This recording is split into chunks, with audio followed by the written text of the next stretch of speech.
শুধু এখানে নয়, কুচবিহার জেলা জুড়ে, সারা উত্তরবঙ্গ জুড়ে প্রত্যেক দিন বিজেপি থেকে তৃণমূল কংগ্রেসে আসছে সাধারণ সদস্য থেকে শুরু করে জনপ্রতিনিধি সবাই তারা তৃণমূল কংগ্রেসে নাম লেখাচ্ছে এবং তারা বুঝে গেছে যে বিজেপি মিথ্যা কথা বলে মানুষের ভোট নিয়েছে, মিথ্যা আশ্বাস দিয়ে ভোট নিয়েছে, সেই আশা মানুষের পূরণ করতে পারেনি। তাই বিজেপি থেকে প্রত্যেক দিন সদস্য এবং জনপ্রতিনিধিরা তারা তৃণমূল কংগ্রেসে যোগ দিচ্ছে। আগামী দিনে আরও হবে। আজকে বিকেলবেলা চামটায় একটা বড় যোগদান সভা আছে, সেখানে যোগদান করবে। আপনি 23 তারিখ দিল্লি যাচ্ছেন।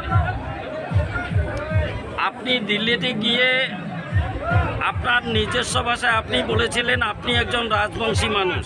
আপনি কি রাজবংশী ভাষায় শপথ নেবেন? এখনও লোকসভায় রাজবংশী ভাষা স্বীকৃত নয়।